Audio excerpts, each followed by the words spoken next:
स्थिति यह बन गई है कि जब भारत आर पार के मूड में हुआ तब दुम दबाए चीन ने अपने कदम पीछे कर लिए, भारत के आगे सरेंडर कर दिया। जी हाँ, भारत और चीन की सेनाओं के बीच एलएसी पर तनाव कम करने की सहमति बन गई है।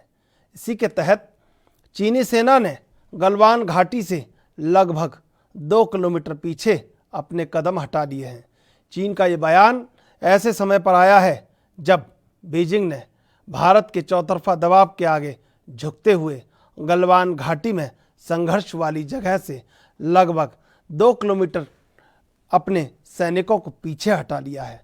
आपको बता दें कि भारत और चीन के बीच लंबे वक्त से सीमा विवाद चल रहा है।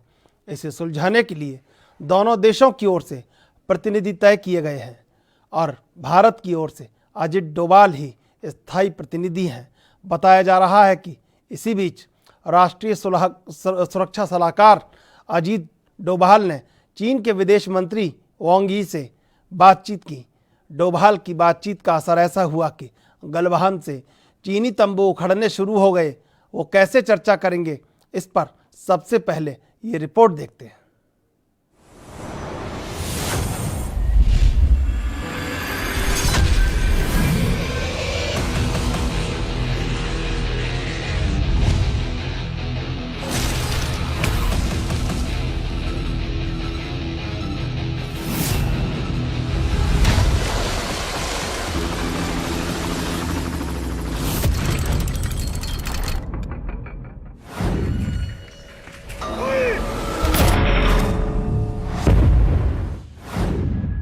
भारत का देखदम बेदम हुआ ड्रैगन,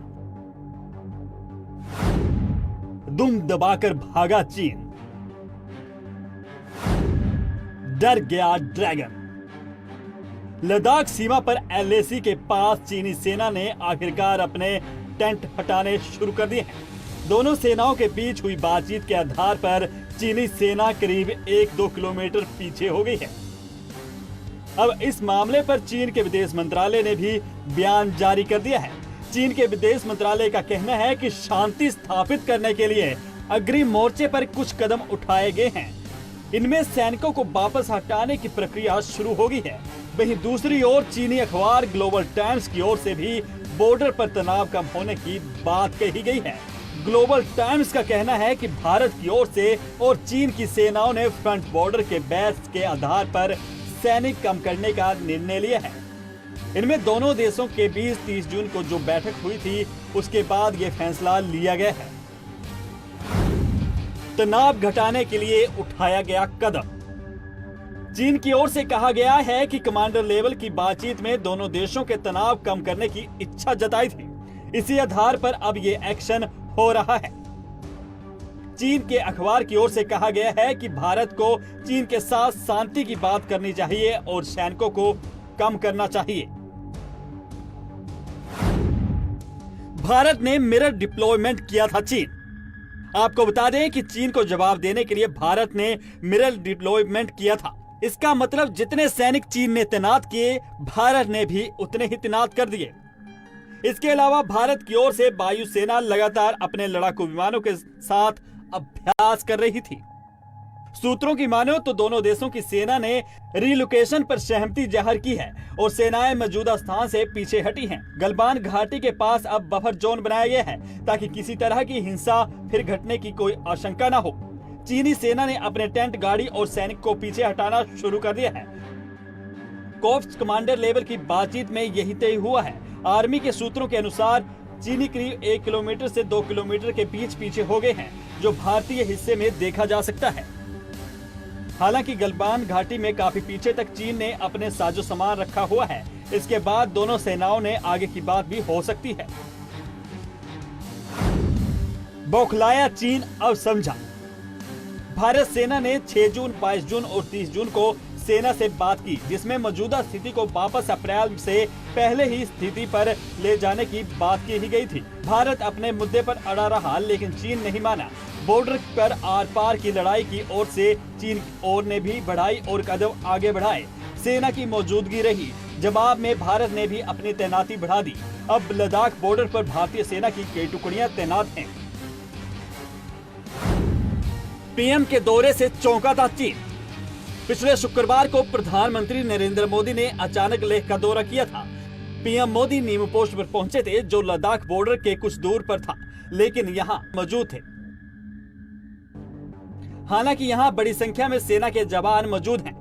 पीएम मोदी ने अपने संबोधन में यहां सख्त संकेत दिया था कि अगर विस्तारवाद का वक्त चला गया है तो विकासवाद का वक्त आ गया है।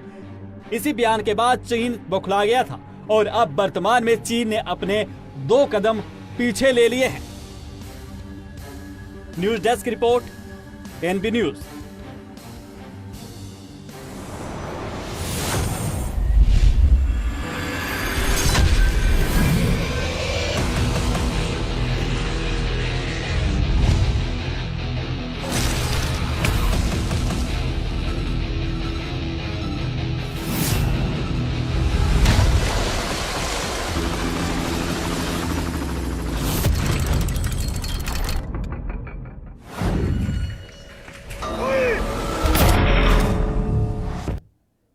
अंतर्राष्ट्रीय दबाव, गलवान का उफनता दरिया और भारत का तेवर, ये तमाम चीज़ें चीन को परेशान करने लगी और चीन को समझ आ गया कि अब गलवान में पार पाना आसान नहीं है, क्योंकि जिस तरह भारत लगातार मुश्किलें बढ़ाता जा रहा है, दोस्तों का दायरा बढ़ाता जा रहा है, प्रतिबंधों का दायरा बढ़ाता जा रहा है, उस तरह चीन को आसान नहीं है कि तमाम चीज़ों पर,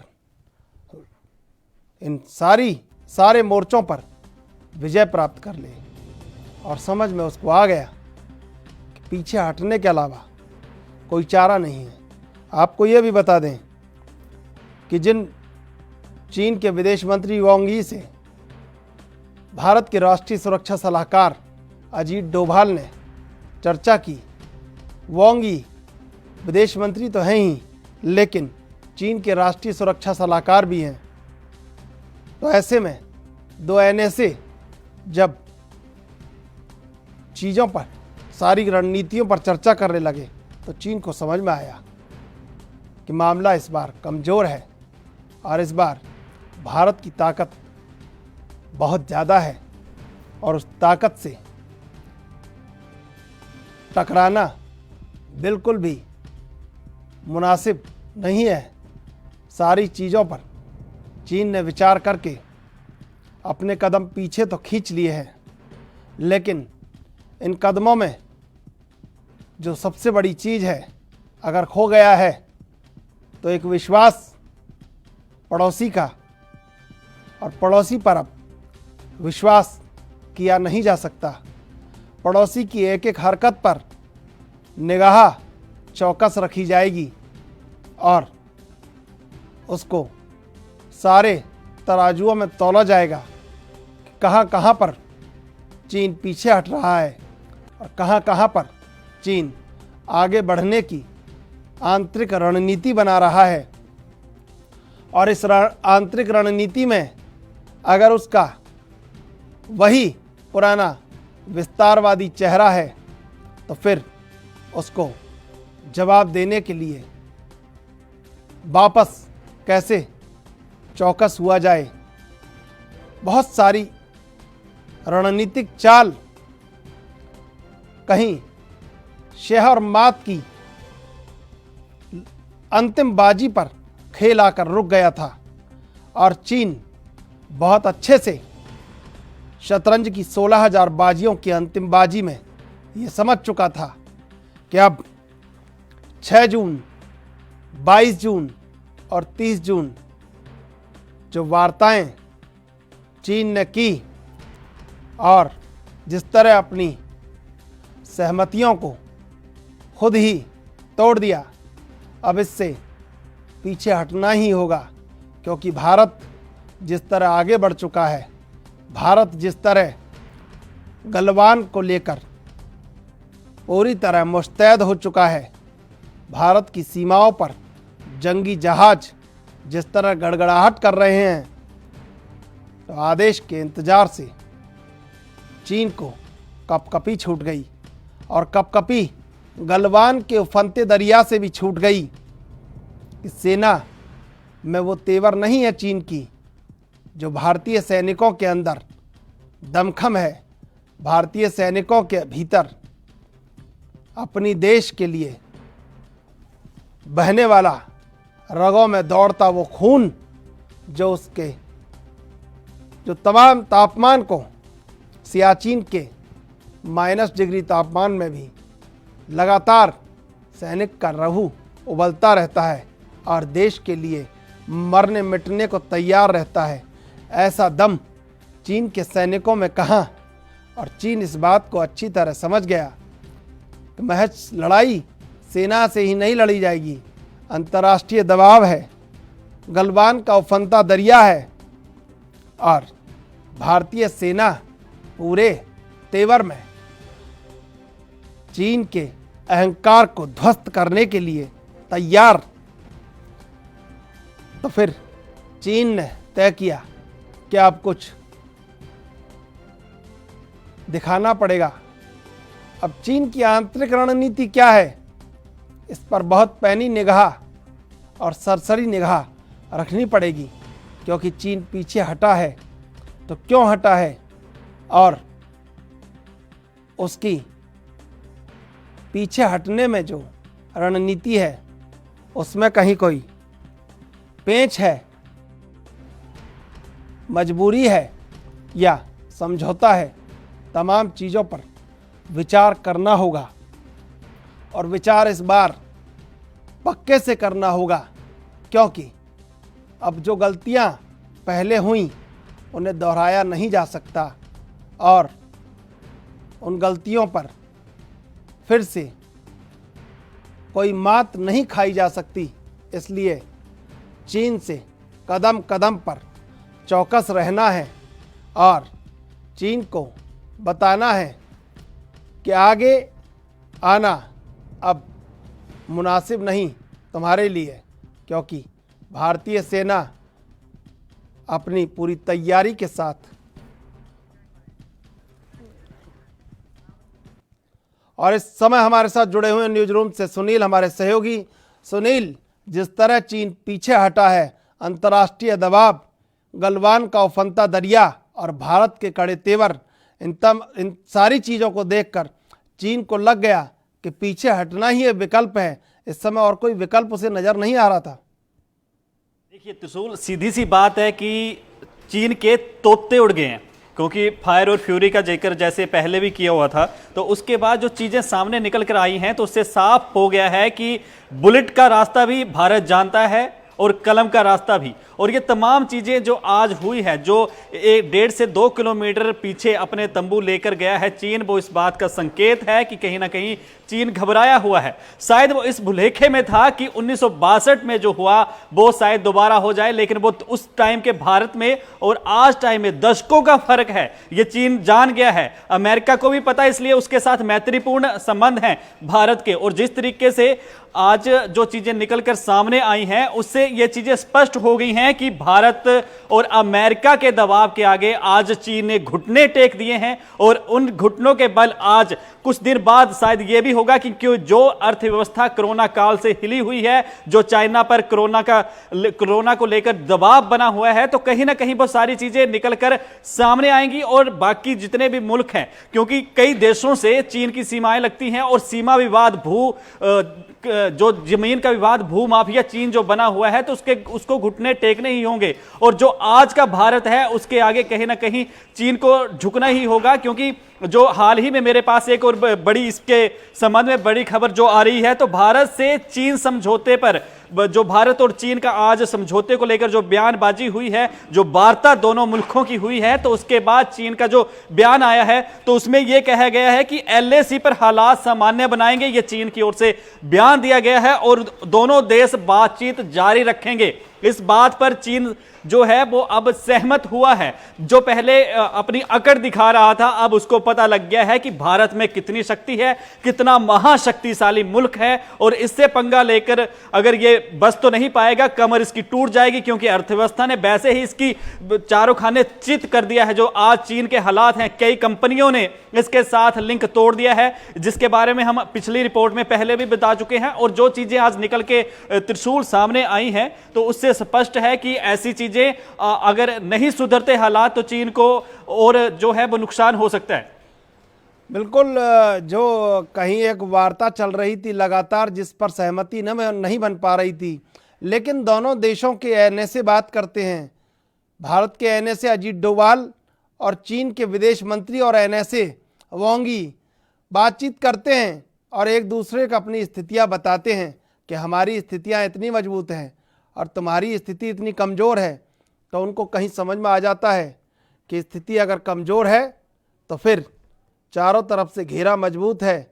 साउथ चाइना सी से लेकर आसमान, ज़मीन और पाताल तक ड्रैगन चारों खानों से घिरा हुआ है, और चारों खानों से अगर हमला हुआ तो ड्रैगन फिर ड्रैगन नहीं रहेगा, बिल्कुल छिपकली की शक्ल में आ जाएगा। तो फिर ये बात ड्रैगन को समझ आने लगी कि छिपकली की शक्ल में आने से पहले, छिपकली के रूप में छोटा होने से पहले क्यों ना खुद को बचा लिया जाए और भारत के सामने से अपने तंबू उखाड़ लिए जाएं। और ये तंबू उखड़ना कहीं चीन के पूरी दुनिया के लिए संदेश है कि दुनिया में शांति से तो रहा जा सकता है, लेकिन दादागिरी से बिल्कुल नहीं रहा जा सकता।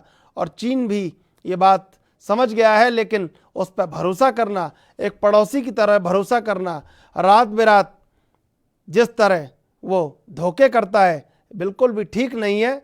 लेकिन कहीं ना कहीं चीन को समझ में आ गया है सुनील कि अब भारत से कोई पेंच फंसाना ठीक नहीं है, अब भला पीछे हटने में ही है।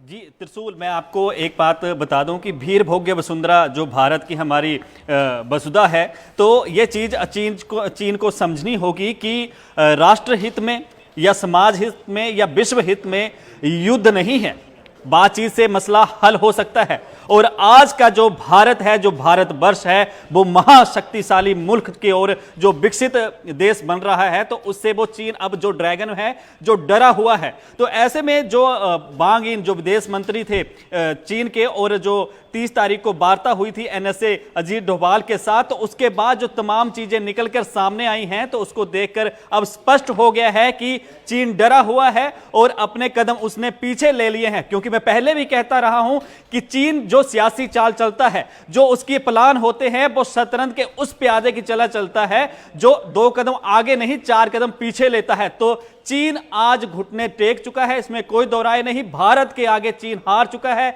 इसमें कहने में मुझे कोई दो राय नहीं। जो चीज वार्ता से हल हो सकती है वो वार्ता से ही होगी, क्योंकि जानो माल का नुकसान दोनों मुल्कों से होगा। मैं आपको त्रिशूल एक बात बता दूं कि हमारी नौसेना, वायुसेना, थल सेना किसी से कम नहीं है। हमारे पास व्यापक हर एक चीज की व्यवस्था है। मैं आपको कुछ चीज बता दूं, नौसेना से शुरू करता हूं। सबसे पहले हमारे पास युद्धपोत जो है, एयरक्राफ्ट जो है वो 1 है। विमान वाहक युद्धपोत जो है वो 18 हैं। इसके बाद लड़ाकू युद्धपोत जो है वो 15 हैं। विध्वंसक युद्धपोत जो है वो 10 हैं। इसके बाद छोटे जंगी जहाज जो है वो 20 हैं। पनडुब्बियां 14 हैं। गश्ती युद्धपोत 135 और समुद्री बेड़े 295 हैं। और इतना शक्तिशाली ये मुल्क, जो देश हमारा भारतवर्ष है, वो इससे और ज्यादा और भी शक्तिशाली है। इसकी शक्तियां मैं आपको एक एक करके और भी बताऊंगा। INS विक्रमादित्य युद्धपोत जो है, जिसको भारतीय नौसेना में साल 2013 में शामिल किया गया था, तो अमेरिका जैसे बड़े मुल्कों ने भी तारीफ की थी भारत की, कि भारत के पास इतनी बड़ी शक्ति, इतना बड़ा योद्धा उनके पास है, जिसकी जो मतलब वार करने की क्षमता है वो ना जाने कितने किलोमीटर तक है। और इसकी लंबाई जो है लगभग 3 फुटबॉल मैदानों के करीब, अगर मैं साधारण तौर पे बताऊं तो इतनी है। और ऊंचाई इसकी 22 मंजिलें, अगर जितनी हमारी एक मंजिल की जितनी हाइट रखी जाती है 12 या 15 फुट के, तो 22 मंजिलों के मुताबिक इसकी हाइट है।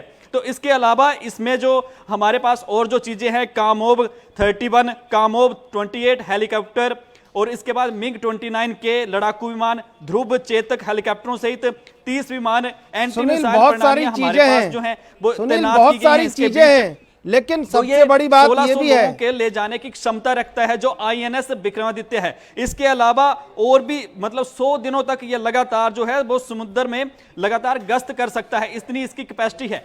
एनएस चक्कर 2 भी भारतीय नौसेना की नाविक ऊर्जा को चलाने वाली एक पनडुब्बी है। इसका आकार भी बहुत बड़ा है। इसे 4 अप्रैल 2012 को विशाखापट्टनम के जरिए मतलब जो हमारा वहां पे अड्डा है वायुसेना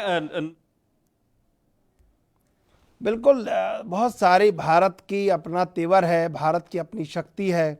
और सबसे बड़ी बात जो चीन से भारत को जुदा करती है कि भारत का जो एक ओहदा है दुनिया की नज़र में, वो एक विश्वगुरु जैसा, शांति के दूत जैसा, संप्रभुता, पूरी दुनिया की संप्रभुता।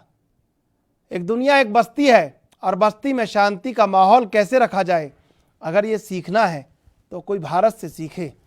और दुनिया के बहुत सारे देश इसीलिए भारत की तारीफ करते नहीं थकते हैं कि चाहे भारत में सरकारें कोई सी भी हों, सरकारें कहीं भी बदलें या कैसी भी रहें, लेकिन भारत का जो आचरण है वो पूर्ण रूपेण ऐसा विश्व शांति का अनुसरण करने वाला और पूरी विश्व बिरादरी में एक संदेश देने वाला कि कैसे एक देश, एक व्यक्ति, एक संगठन, एक समुदाय, एक संस्था के रूप में पूरी दुनिया में रहा जाए और पूरी दुनिया को जीने का संदेश दिया जाए। भारत की ओर से जब कहा गया कि हमने बुद्ध को भी दिया है और अगर बुद्ध को दिया है तो युद्ध भी दे सकते हैं इस बार।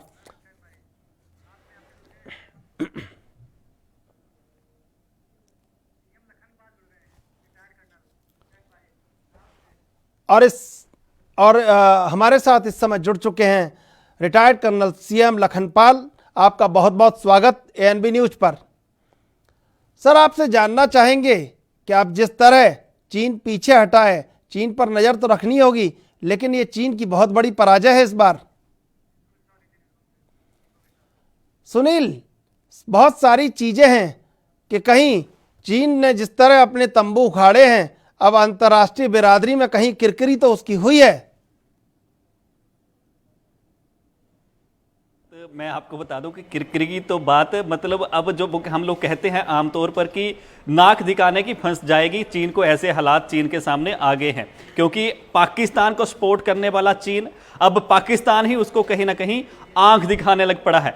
बलूचिस्तान और ऐसे कई रास्ते हैं जहां से पाकिस्तान के लिए चीन जो है एक राह बना हुआ था। चीन जहां से आयात और निर्यात करता था, तो वहां के लोगों को भी बलूचिस्तान में एक ऐसी बातें सामने आई हैं कि वहां के लोगों को भी परेशानी आ रही है। और आज जो मुल्कों की स्थिति बनी हुई है, जो चीज़ें अर्थव्यवस्था के तौर पर पूरी हिली हुई हैं, ऐसे में कहीं ना कहीं चीन चला तो था चाल कि नेपाल और पाकिस्तान के कंधे पर बंदूक रखकर भारत से पंगा लिया जाए, लेकिन ये पंगा उसको महंगा पड़ गया है और अंतर्राष्ट्रीय स्तर पर उसकी किरकिरी हुई है। चंद्रशेखर जी, बहुत सारी चीज़ें, चीन का जो चीन ने एक रुतबा बनाया था पूरी दुनिया में अपना एक सबसे बड़ा दादा बनने का उसका जो एक सपना था, एक काल्पनिक दिवा स्वप्न जो था, वो भी चकनाचूर हो गया है। और अब चीन को इससे उभरने में एक वक्त लगेगा। और जिस तरह गलवान में भारत ने तेवर दिखाया है, तमाम जो देश चीन के साथ जिनकी सीमाओं का कहीं विवाद है, उनके लिए एक सबक भी है, एक अध्याय भी है ये कि दुनिया में अपनी बात को बहुत सलीके से और सहजता से कहते रहिए तो पूरी दुनिया आपका साथ देगी। और ये बात तमाम मुल्क जो चीन के साथ हैं, लेकिन जिस तरह चीन पीछे हटा है, भूटान के साथ फिर विवाद उसने खड़ा कर दिया है, तो उसकी आदत है वो चोर चोरी छोड़ देगा लेकिन सीना चोरी नहीं छोड़ेगा। और सीना चोरी वो बराबर करता है, अब भूटान के साथ कर दिया है। लेकिन जिस तरह कहीं चीन पीछे हटा है, पूरी दुनिया में एक संदेश चला गया है कि दादागिरी दुनिया में नहीं चलेगी। दुनिया में रहना है तो शांति का प्रणेता बन के, भारत जैसा अपना तेवर दिखा के वैसे ही रहना होगा। और चाहे अगर चीन कहीं ये सोचता है कि अमेरिका के ऊपर जाना है, 2049 में वैश्विक महाशक्ति बनना है, तो फिर वैश्विक महाशक्ति बनने के लिए और भी रणनीतियां हैं जिन पर चीन को अब विचार करना होगा। देखिए, मैं जैसे अभी आपको पहले भी कह चुका हूं कि एक बात जैसे मैंने पहले कही कि भूमाफिया चीन जो है वो बनता जा रहा है, जिस तरीके से उसने पंगा सुनील यहाँ पे मैं आपको रोकना चाहूंगा। हमारे साथ रिटायर्ड कर्नल सीएम लखनपाल जुड़ चुके हैं और राजनीतिक विश्लेषक प्रोफेसर मंजीत जुड़ चुके हैं। आप दोनों का बहुत बहुत स्वागत है एएनबी न्यूज पर। सबसे पहला सवाल मेरा कर्नल साहब से, सर जिस तरह चीन पीछे हटा है, अंतर्राष्ट्रीय बिरादरी में किरकिरी तो हो गई है कहीं? देखिए, ये चीन पीछे तो है और इसका ये किसी हालत में भी हमें भरोसा नहीं करना चाहिए। ये अगर एक स्टेप पीछे लेता है तो उसके बीच में कुछ प्लानिंग करके चलता है। अभी आज कई जगह से खबर आ रही थी, आगे से ये पीछे की तरफ थोड़ा बहुत हिला है और थोड़ा पीछे, और इसने काफी हेलीपैड और इस तरह की प्रतिक्रिया अपनी जारी रखी हुई है। तो इसलिए इसके ऊपर भरोसा करना ये ठीक नहीं है। हमें चाहिए कि हम इसको अच्छे तरीके से हम मॉनिटर करें और इफेक्टिवली अपनी सर्विलेंस को जारी रखें ताकि इसका हर गतिविधि के ऊपर हमारी निगाह रहे और उसके साथ हमारी जो डिप्लोमेटिक एक्शन है या एक्टिविटीज हैं वो जारी कंटिन्यू रहनी चाहिए। हमारा वो तैयार करके रखना चाहिए, अपना मानना है। जी, प्रोफेसर मंजीत सिंह आपसे जानना चाहेंगे, जिस तरह चीन कहीं पीछे हटा है 2 कदम, ये कदम 2 कदम उसके लिए बहुत भारी पड़ गए। आगे पीछे हटना अंतर्राष्ट्रीय बिरादरी में अब मुंह दिखाने लायक कहीं रुतबा नहीं रहा है। एक कहीं जो दम ठोकता था, एक कहीं जो दादागिरी थी, वो दादागिरी पे कहीं एक अंकुश लगा है और भारत ने उसमें बड़ी भूमिका निभाई है। मैं कर्नल साहब की ऑब्जर्वेशन से सहमत हूं। मेरी एक तो डबल आवाज आ रही है, उसको रोकना, पीछे मुझे एको आ रही है। हाँ जी, मेरा सोचना ये है कि ये बहुत ही अच्छा एक माहौल बना है कि जिसमें ना तो चीन इस माहौल में वॉर को अफोर्ड कर सकता है, ना इंडिया कर सकता है। मुझे लगता है कोई भी कंट्री इस हालात में, जिस ढंग से कोरोना ने हमें घेरा हुआ है या हमारी अर्थव्यवस्था जिस ढंग से दोनों तरफ ही, चीन में भी, हमारे में, बाकी देशों में भी बुरी हालत है, ग्लोबल अर्थव्यवस्था का बड़ा संकट चल रहा है, तो इन हालातों में वॉर करना तो मूर्खता होगी। और मेरा ख्याल है कि जिस ढंग से हमने अपना दबदबा बनाया और उनको लगा चीन को कि ये अब वॉर वाले तेवर में आ गए हैं, तो उन्होंने भी थोड़ा अपने आप को पीछे हट के अपने आप को हटाया है पीछे। ये बात सही है, पर इस बात का, जैसे कर्नल साहब कह रहे थे, उनकी आवाज साफ नहीं आ रही थी, लेकिन वो मुझे ये लगा है कि हमें इतना भी उसका खुशियां मनाने का, जश्न मनाने का नहीं है कि हम पकड़ दिया, हम मार दिया, वो भाग गया, वो तंबू उखाड़ के ले गया। मीडिया में भी थोड़ा सा एक क्रिटिकल अंडरस्टैंडिंग जो कि फीडबैक पॉलिटिशियनों को जाए कि ताकि वो सतर्क रहे, वो बड़ी जरूरी होती है। अब एक बात समझना चाहिए कि हम जितने मर्जी आज का देखें, चीन ने ईरान के साथ वाया पाकिस्तान 4 जगह से एंट्री मार ली है। ईरान का यूएसए से बिल्कुल पटती नहीं है। इसका माने है कि सीधा सीधा वाया गिलगिट बाल्टिस्तान जो रोड एंड बिल्ट आरबीआई जिसको कहते हैं रोड एंड बेल्ट इनिशिएटिव है, उसके थ्रू ईरान को जाकर के वो पाकिस्तान को साथ जोड़ के, नेपाल का भी थोड़ा बहुत जो भी जितना भी है, वो चारों तरफ अपने हमारे कंट्री के मजबूत कर रहा है। इतना हम उसको इजी नहीं लेना चाहिए। इसलिए अब इस हालात में उसने जरूर अपने आप को पीछे किया है कि वॉर में किसी को फायदा नहीं होगा, ना इंडिया को होगा ना चाइना को होगा। ये बहुत दोनों देशों की अक्लमंदी की बात है, शांति में ही सारा विकास है। लेकिन 38,000 स्क्वायर किलोमीटर जो अक्साई चीन का एरिया हमारा चीन अभी दबा के बैठा है, वो कब लेना है, वो उसके बारे सोचना पड़ेगा। एलएसी कभी भी डिमार्केट हुई नहीं है, उसके बारे सोचना पड़ेगा कि एलएसी अल्टीमेटली कब डिमार्केट होगी। कि हम ऐसे ही लड़ते रहेंगे, सन 62 से अभी तक नहीं हो पाई है। इसी तरीके से गिलगिट बाल्टिस्तान का 70,000 स्क्वायर किलोमीटर से ऊपर एरिया जो पाकिस्तान का है, कुछ इसी तरीके से जो 10 डिस्ट्रिक्ट है, पाकिस्तान ऑक्युपाइड कश्मीर है, उधर बैठा है। तो ये सारी सेटलमेंट, ये बोन ऑफ कंटेंशन है। ये कब हमारा एरिया जिसको हम मैप में क्लेम कर रहे हैं जबकि हमारे पास नहीं है, वो कब होगा? जब वो हम करना चाहेंगे तो तब फिर एक बार ये गर्मा गर्मी होगी। इसलिए जो प्रधानमंत्री जी ने कहा था कि अगर शांति चाहते हो तो लड़ाई के लिए तैयार रहो, आपको तगड़े होना पड़ेगा, आर्थिक तौर पर तगड़े होना पड़ेगा, मिलिटरीली तगड़े होना पड़ेगा। हमें अपने चारों पास जो घेराबंदी चीन करना चाहता है उसके बारे में सोच के काउंटर पॉलिसी बनाना पड़ेगा। और जो बार बार एक तरफ से हटाते हैं दूसरी तरफ, आप बिल्कुल ठीक कह रहे हैं, भूटान की तरफ अपना रुख कर लिया, फिर कभी अरुणाचल की मांग करेगा और फिर अरुणाचल की अगर मांग करेगा तो फिर नॉर्थ ईस्ट की भी मांग करेगा। ये पक्का समझो, क्योंकि ये हालात ही ऐसे हो, एथनिकली उनसे मिलते जुलते लोग हैं। इसलिए ये बहुत ही सीरियस मामला है हमारे देश की आजादी के लिए, हमारे देश की ताकत के लिए। इसको लॉन्ग रन में आने वाले 10, 20, 25 साल में कैसे हमने ये जो हमारा एरिया दबाया हुआ उस वापस लेना है, वो उसके साथ जोड़ के देखना चाहिए।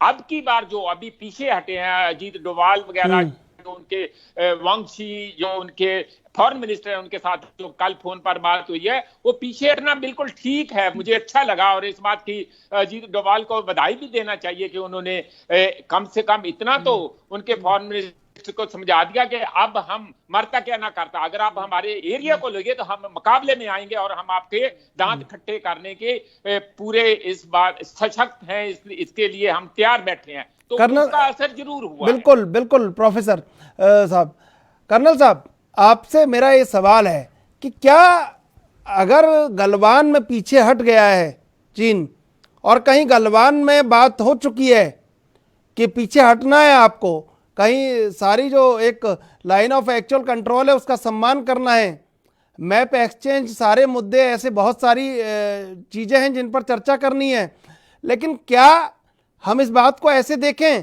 कि जो 3-3.5 हजार किलोमीटर की जो सीमा है चीन से भारत की लगती हुई, उस पर बहुत सारे जो विवाद हैं वो एक साथ सुलझ जाएंगे इस बात को लेकर? नहीं, बिल्कुल नहीं। इसको हमें इस तरह से नहीं लेना चाहिए कि गलवान तो एक छोटा सा पॉइंट है जहां पे ये एक्शन हुए थे, पर इसके अलावा कई और जगह हैं, जैसे रानचो लेक है, वहां पे बहुत एक्टिविटीज इनकी बड़ी स्ट्रांग हो रखी हैं और ना वहां से वो ये विड्रॉ करने की कोशिश कर रहा है।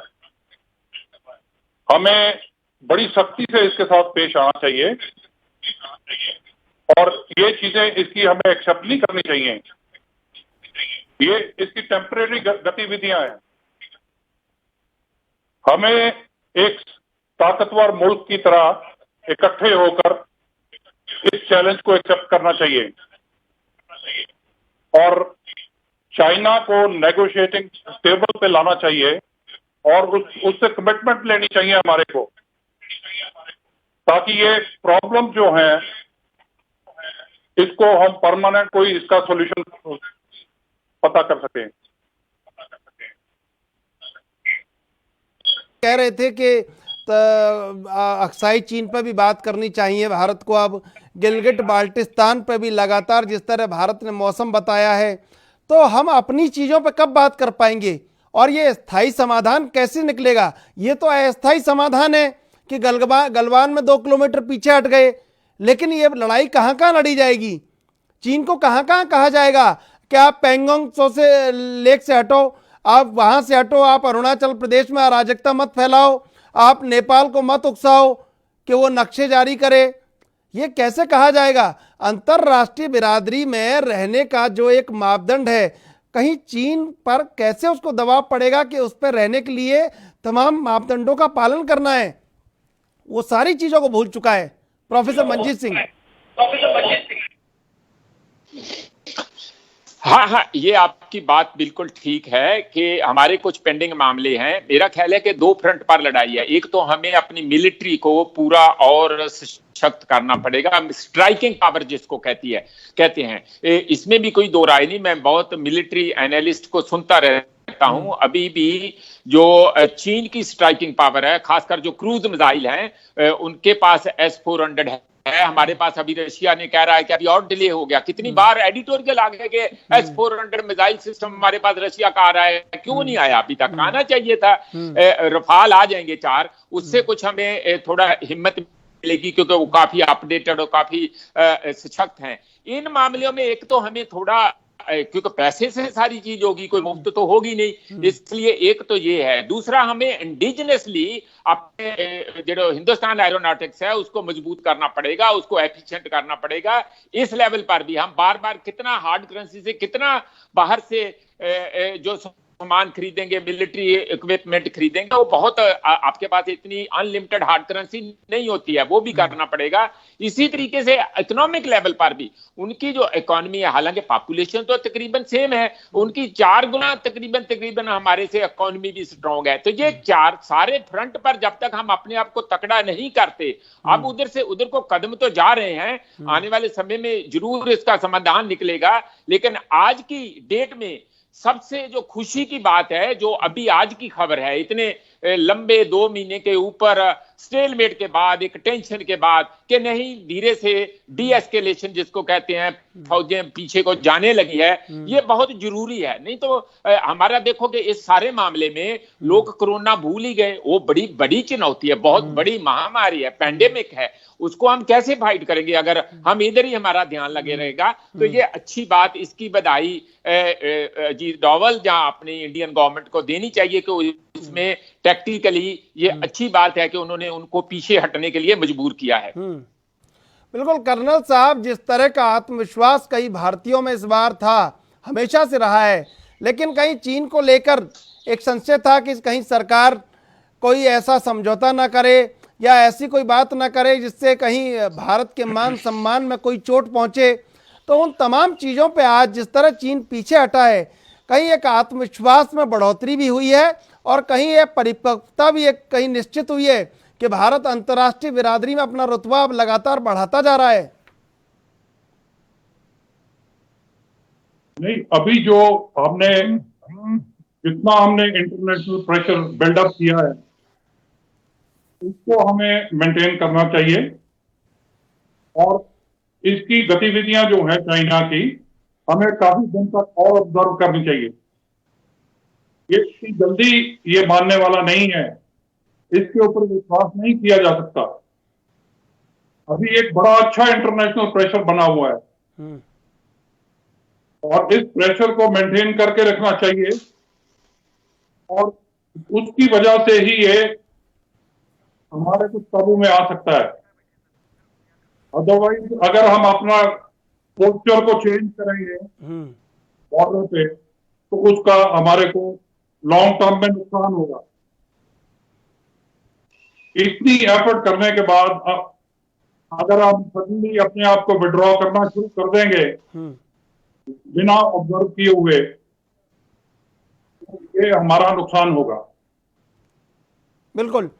सुनील, विदेश मंत्रालय ने भी कहा है कि मिलकर काम करने की बात हुई है और बहुत सारी बातें हुई हैं, लेकिन चीन जिस तरह पीछे हटा है, अब अंतर्राष्ट्रीय बिरादरी में कहीं संदेश चला गया है कि भारत ने अपनी ताकत का प्रदर्शन कर दिया है कूटनीतिक मोर्चे पर।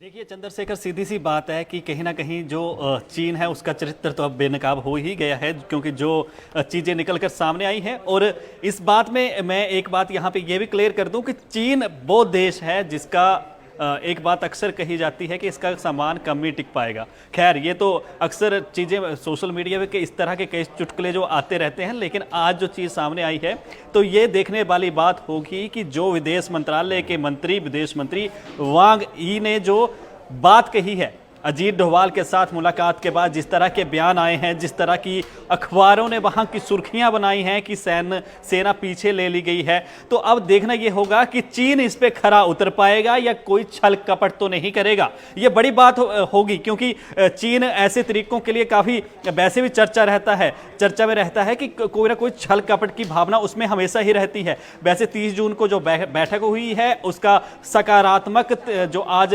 तरीका और नजरिया जो देखने को मिला है, जो चीजें निकलकर सामने आई हैं, और 3 दिन पहले जो लद्दाख ले दौरा किया था प्रधानमंत्री नरेंद्र मोदी ने, कहीं ना कहीं उससे भी चीन को एक झटका लगा है, क्योंकि बहुत अहम दौरा ये रहा। प्रोफेसर मंजीत सिंह, जैसा कि हमारे सहयोगी सुनील बता रहे हैं कि चीन का सामान जो है वो टिकता नहीं है, लेकिन अब ये भी हो गया है कि सम्मान भी नहीं टिका, और सम्मान और सामान दोनों ही नहीं टिक पाए भारत के सामने। और इस बार कहीं ना कहीं पूरी दुनिया को पता चल गया है कि ये नई सदी का भारत है और नए तेवर का भारत है। तो ये बहुत बड़ी जीत है भारत की इस समय। चंद्रशेखर, यहां तक नीमो में उन्होंने अपना भाषण किया, उन्होंने पाकिस्तान को भी एड्रेस किया है, चीन को भी एड्रेस किया है। वो एक्चुअली उस बॉर्डर पर नहीं थे जहां ये सारी टेंशन चल रही थी, उससे 200-250 किलोमीटर दूर थे।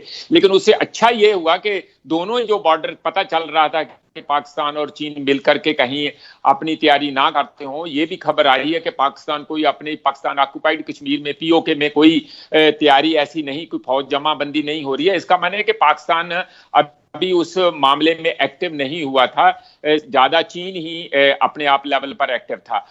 उसकी वजह है कि इस बार ये भी हो गई हमारी, जो क्योंकि बड़ी हाइट है और कोरोना वायरस थी, हम वहां अपने जो रेगुलर विजिट करते थे, अपनी रिहर्सल करते थे, वो इस बार हम नहीं जा पाए क्योंकि कोरोना की वजह से। और चीन जो है वहां पहुंच करके अपना आगे बढ़ता रहा, उसको लगा कि पता नहीं हम खाली ही कर गए हैं। ये एक हमारी टेक्टिकल थोड़ी कमी रही थी, पर अब उसके बाद जिस किस्म की तैयारी सारी दोनों तरफ से देखी गई, वो वहां बड़ा जरूरी है। देखो, ये जो दौलत बेग ओल्डी एयरपोर्ट है, वो जब ये डेप्संग के नजदीक पहुंचे, डेप्संग का क्लेम करने लगे हैं, तो वो सिर्फ 25 किलोमीटर है। अगर आप इनको इतना अलाउ कर दोगे कि एयरपोर्ट के पास इतना आ जाए, तो हम अपना उस एयरपोर्ट को कैसे यूज करेंगे अपने डिफेंस के लिए। और ये जो 255 किलोमीटर सड़क जहां शाईओक जो रिवर के साथ साथ है, वहां दौलत बेग ओल्डी से शुरू होकर दरबक तक नीचे तक जाती है, वो सारी की सारी इनके मार के नीचे आती है, जैसे हॉट स्प्रिंग से लगे पेंगोंग से लेके नीचे तक। तो ये जो पीछे उनका हटाना, चंद्रशेखर, बहुत जरूरी था। इसीलिए जो भारत में इस बात की जो खुशी है, और खुशी होनी भी चाहिए, कि सबसे बड़ी बात कि हम शांतिपूर्वक पीछे हटे हैं, कोई गोली वोली नहीं चलाई। अगर एक बार इस लेवल पर बात पहुंच जाती है, वो शुरू करना आसान है, बंद कहां होगी वो पता नहीं चलता है। और इन हालात में यहां दोनों न्यूक्लियर पावर, और तीसरी पाकिस्तान भी न्यूक्लियर पावर हो, और जनता का बड़ा सांस सूतने वाली बात थी। मैं इस बात की बधाई देता हूं अपने लीडर्स को भी, और चीन को भी इस बात की बधाई दे दो, कोई बात नहीं है। अगर वो लड़ाई नहीं चाहते हैं तो अच्छी बात ही है। चंद्रशेखर, कर्नल साहब, जिस तरह प्रधानमंत्री ने दौरा किया और जिस तरह दो टूक चीन से इस बार बात हुई, बीजिंग के कान पूरी तरह खुल गए इस बार। अब सेना का जोश हाई है कि जिस तरह गलवान में सेना पीछे हटी है चीन की, और चीनी सेना को ये समझ में भी आ गया कि भारतीय सेना जैसा तेवर, भारतीय सेना जैसी हिम्मत और भारतीय सेना जैसा मरने मिटने का जज्बा, ये कहीं से उधार में लाना या चीन की कहीं फैक्ट्री में बनाना मुनासिब नहीं है। ये चीन समझा इस बात को अच्छी तरह से। बिल्कुल, हमारे प्रधानमंत्री जी के ले में जाने के बाद हमारी फोर्सेस के मोराल के ऊपर बहुत अच्छा इफेक्ट पड़ा है, और उसकी वजह से ये एक संदेश हमने केवल चाइना को नहीं दिया, बल्कि हमने चाइना को और पाकिस्तान को, दोनों को बहुत ही क्लियरली मैसेज दिया है कि हमारे में क्षमता है कि हम अपने दोनों फ्रंट्स पे लड़ाई कर सकते हैं, इसमें कोई शक नहीं है। और मेरा कहने का मतलब ये है कि ये एक ऐसी स्टेज है कि इतना एक्शन लेने के बावजूद अगर हम अपने आप को बिना सोचे समझे विड्रॉ कर लेंगे और चाइना इतनी क्षमता रखता है, विद इन नो टाइम एक सिचुएशन और खड़ी कर सकता है हमारे लिए। इसलिए हमारे को बहुत ही केयरफुली चलना चाहिए, हमें ऑब्जर्व करना चाहिए कॉन्स्टेंटली, हमारी सर्विलेंस को स्ट्रॉन्ग करके रखना चाहिए और अपनी एक्टिविटीज को कॉन्स्टेंटली इसी तरह से मेंटेन करके रखना। बिल्कुल सुनील, स्ट्रेटेजी जो थी उस स्ट्रेटेजी में कहीं चीन फंस गया और चीन को पता भी चल गया कि इस बार जो एक घेरा बनाया गया है, एक चक्रव्यूह बनाया गया है, उसमें से बाहर निकलना मुश्किल है। ये बात चीन को समझ में आ गई अच्छी तरह से। देखिए चंद्रशेखर, चक्रव्यूह तो चीन ने भी पूरा तैयार किया हुआ था, लेकिन चौधा खान ने चित हो गया है, वो बात आज साबित है। इस वक्त वर्तमान में यही व्यथा है कि दुम दबाकर जो है वो चीन भाग खड़ा हुआ है, अपने चीनी तंबू भी साथ ले गया है, 1 से 2 किलोमीटर के दायरे तक वो पीछे हट गया है। और यही सवाल मैं कर्नल साहब से भी लेना चाहूंगा, क्योंकि सीमा पर बड़े भौगोलिक तरीके से ये परिचित हैं कि वहां पे क्या कुछ स्थितियां हैं, क्या कुछ सेना की एक्टिविटी है। तो फायर और फ्यूरी से क्या घबराकर कर्नल साहब आज चीन के तोते उड़ गए हैं, तो क्या आप क्या कहेंगे उस पर? देखिए ये ऐसी कोई एक्टिविटी हमारे को इमीडिएटली कोई नतीजे हमें यही मेंटेन करके रखना चाहिए और एक्टिविटीज को, हमारे डिफेंसिव को मेंटेन करके रखें। अगर हम अपनी गतिविधियों को घटाएंगे, चाइना के ऊपर बहुत कम हो जाएगा। प्रेशर को किसी हालत में अभी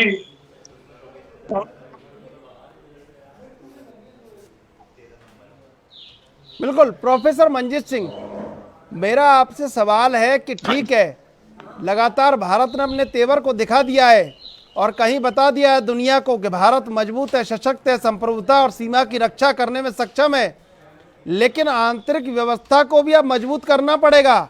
हम लड़ाई चीन से लड़ने चले हैं, लेकिन अर्थव्यवस्था को मजबूत करना पड़ेगा। मेकिंग इंडिया के शेर को असली में दहाड़ उसकी निकालनी पड़ेगी। लड़ाई अगर करनी है तो तमाम ऐसी चीज़ें हैं जिन मोर्चों पर भारत को अब कड़ी चुनौती देनी होगी चीन को।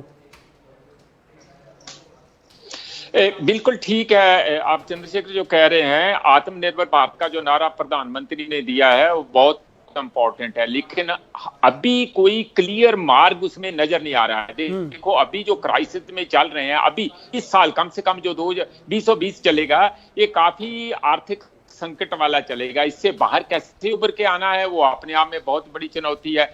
अभी तो हम कोरोना से ही ज्यादातर लड़ रहे हैं और उसके लिए ये जरूरी है कि हम अपनी इंटरनल मार्केट, क्योंकि विदेशी मार्केट हमें ज्यादा नहीं मिलेगी, क्योंकि विदेशी मार्केट में, एक्सपोर्ट में उनके अपने घर में ही कोई खरीदने वाला नहीं, उनका ही माल खरीदने वाला नहीं, तो हमारा कौन खरीदेगा।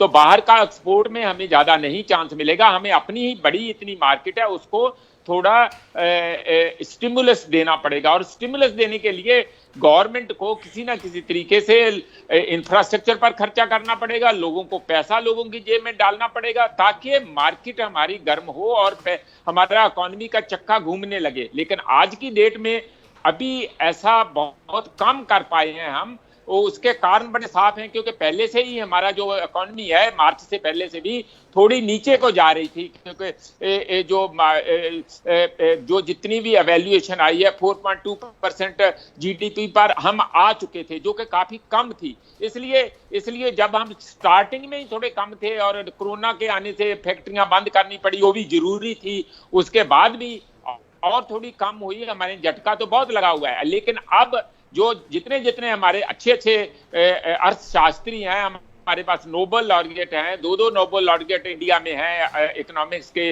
वो सबको मिलके, और जो अर्थ विज्ञानी हैं सारे, उनसे बातचीत करके देश को इससे उभारना तो पड़ेगा, तो ही हम बाकी मिलिट्री और बाकी सारी बातों की कर पाएंगे। जे पैसा ही नहीं है हमारे पास, तो हम बाकी सारी चीजें कैसे पूरी कर पाएंगे? ये बहुत अहम सवाल है आपका। बिल्कुल कर्नल साहब, जिस तरह सीमा पर लगातार भारत ने अपने दम को दिखा दिया है, इससे संदेश कहीं पाकिस्तान को भी अच्छी तरह मिल गया होगा कि अब जब चीन ही नहीं निपट पा रहा है भारत से, तो फिर पाकिस्तान कैसे निपटेगा।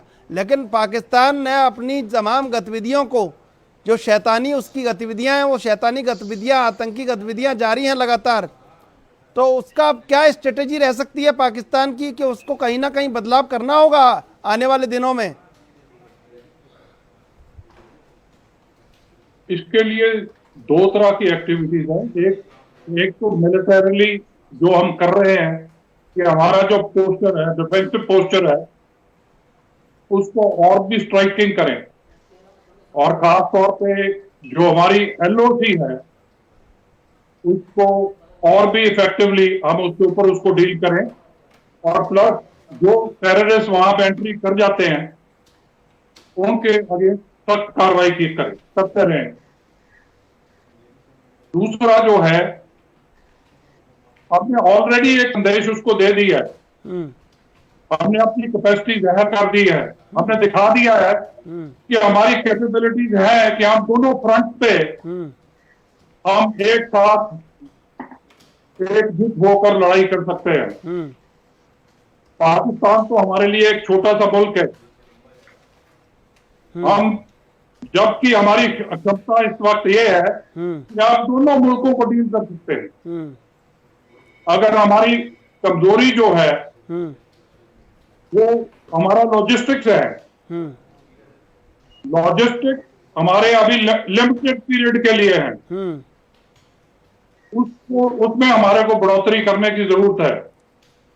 बिल्कुल, उसमें बहुत बढ़ोतरी करने की जरूरत है। जी, अगर हमें लंबी लड़ाई लड़नी है उसके लिए हमारे लॉजिस्टिक सपोर्ट और हमारे पास बहुत सारी तैयारियों की हर एक मोर्चे पर जरूरत है। कर्नल सीएम लखनपाल, आपका, प्रोफेसर मंजीत सिंह, आपका बहुत बहुत धन्यवाद एएनबी न्यूज से जुड़ने के लिए। सुनील, पाकिस्तान के पापा के गाल पे चांटा मार दिया है भारत ने, तो पाकिस्तान तो ये समझ ही रहा होगा कि जब पापा भी पिट गए तो फिर अब हमारा क्या होगा। तो उसको पता चल गया होगा कि तोप का मुंह जो चीन की तरफ था पाकिस्तान की तरफ भी मुड़ सकता है, तो चुपचाप पीओके खाली कर दे, ये समझ रहा होगा पाकिस्तान अच्छी तरह से। जी बिल्कुल चंद्रशेखर, जैसे आपने कहा कि अब बाप को थप्पड़ लगाए तो बेटे को तो शर्म आएगी ही आएगी, क्योंकि जिस तरह से कोरोना महामारी के बीच जहां पूरा विश्व उससे लड़ रहा था, तो उसके बीच अपनी नापाक हरकतों से हमारा नापाक पड़ोसी बाज नहीं आया। 2500 से ज्यादा बार सीज फायर का उल्लंघन किया और वर्तमान में भी इसी ताक में रहता है कि कब पीठ पर वार किया जाए। सीज फायर का उल्लंघन कर जो एक शर्तें लागू हैं उसका लगातार उल्लंघन करता रहा है पाकिस्तान, लेकिन जो मुंह चीन की तरफ था वो उस तोप का गोला पाकिस्तान की तरफ भी घूम सकता है। और पाकिस्तान शायद इसी भुलेखे में है कि जो पुलवामा में हुआ था उस शहादत को शायद भारत भूल गया है। नहीं, हम लोग नहीं भूले हैं अपने शहीदों की शहादत को। उरी अभी भी पाकिस्तान को याद होगा कि कैसे सर्जिकल स्ट्राइक हुई थी, उस चीज को भी याद कर लेना पाकिस्तान को चाहिए। लेकिन सुनील जी, अब सवाल सबसे बड़ा यह भी है कि आज इस्लामाबाद की रात पूरी काली हो चुकी है। जिस तरह चीन पीछे हटा है गलवान में, उस तरह इस्लामाबाद की रात पूरी काली हो चुकी है। क्या भारत मुड़कर जाएगा किधर? और कहीं इधर आ गया इस्लामाबाद की तरफ तो दिक्कत हो जाएगी। बलूचिस्तान कहीं अलग होने की तैयारी में है, और प्रधानमंत्री पहले इंदिरा गांधी लेह पहुंची थी तो पाकिस्तान के 2 टुकड़े हुए थे। सिंध भी उबल रहा है, खैबर पख्तून अपना हिसाब मांग रहा है, और बलूचिस्तान पाकिस्तान की नाक में दम किए हुए है। तो पाकिस्तान तो अच्छी तरह समझ रहा होगा इमरान खान क्या बात कर रहे होंगे अपने जर्नल से, बाजवा से, कि अब कैसे दिन आने वाले हैं पाकिस्तान के। देखिए, भारत के प्रधानमंत्री अक्सर इस बात को कहते हैं कि अच्छे दिन आने वाले हैं, लेकिन पाकिस्तान के अब बुरे दिन शुरू हो रहे हैं। ये बात भी वो शायद जल्द ही कह देंगे। लेकिन जो चीज़ें बलूचिस्तान, इस्लामाबाद या लाहौर तक की जो हालत है वो अब पतली हो चुकी है। इमरान खान को पता है कि जो चीज़ें वर्तमान में वहाँ पे चल रही हैं, भारत से पंगा लेना उसको और भी ज़्यादा महंगा पड़ सकता है। गोला बारूद की ही बात नहीं, अर्थव्यवस्था पर भी उसको गहरी चोट लग सकती है, क्योंकि जिन चीज़ों का यहां से निर्यात पाकिस्तान की ओर किया जाता है, जो आयात पाकिस्तान करता है, अगर भारत ने वो चीजें रोक दी तो पाकिस्तान की अर्थव्यवस्था चरमरा जाएगी। और अब मुंह की खाने वाला चीन अब पाकिस्तान की ऐसे हालात में क्या दोस्ती निभाएगा, यह तो आने वाला वक्त ही बता देगा। लेकिन जिस तरीके से इस्लामाबाद की आप बात कर रहे हैं, तो इस्लामाबाद के साथ शायद जो इतिहास के जानकार हैं, जो हमारे दर्शक हैं, तो उनको एक बार 1947 से पहले का बना माउंट वाटन प्लान भी एक बार पढ़ लेना चाहिए। कहीं पाकिस्तान लाहौर या बाकी जो चीजें हैं लाहौर तक ऐसा ना हो कि हिंदुस्तान की सेना वहां पे जाके किसी दिन कब्जा कर ले, अगर पाकिस्तान अपनी चापलूसियों से, अपनी पीठ पर बात करने की हरकतों से बाज नहीं आया तो। लेकिन जिस तरह बीजिंग की बर्फ पिघली है गलवान में, तो इस्लामाबाद में तो मातम होगा कि जब बीजिंग की बर्फ ही पिघल गई दिल्ली के सामने, तो फिर पाकिस्तान की हिकड़ी कैसे टिकेगी। और पाकिस्तान को ये बात अच्छी तरह समझ लेनी चाहिए, आज की तारीख जितनी चीन के लिए महत्वपूर्ण है उतनी ही पाकिस्तान के लिए भी महत्वपूर्ण है आज की तारीख। देखिए, अगर बर्फ पिघली है तो बाढ़ का रास्ता, उस नदी का रास्ता पाकिस्तान ही जाकर निकलता है। और बिल्कुल ये बात पाकिस्तान को समझ लेनी चाहिए कि भारत की गर्मजोशी से जो चाइना के पसीने छूटे हैं, जो चाइना की बर्फ पिघली है, उसकी बाढ़ आएगी। और ना जाने इसका सैलाब, इसका तूफान, ये बाढ़ पाकिस्तान में क्या क्या बहा के ले जाएगी। बिल्कुल, बहुत बहुत धन्यवाद सुनील आपका। जिस तरह बीजिंग की बर्फ पिघली है और चीन के तंबू उखड़े हैं, अंतर्राष्ट्रीय बिरादरी में चीन की किरकिरी भी हो गई है, और अंतर्राष्ट्रीय बिरादरी में रहने के उसूल चीन को अच्छे से समझ में भी आ गए हैं। और अब चीन को ये भी लगने लगा है कि कैसे भारत से आगे निपटा जाए, और नहीं निपटा जाए तो अपनी हद में रह लिया जाए। बहरहाल आप रखिए अपना कोरोना से ख्याल और देखते रहिए ANB न्यूज।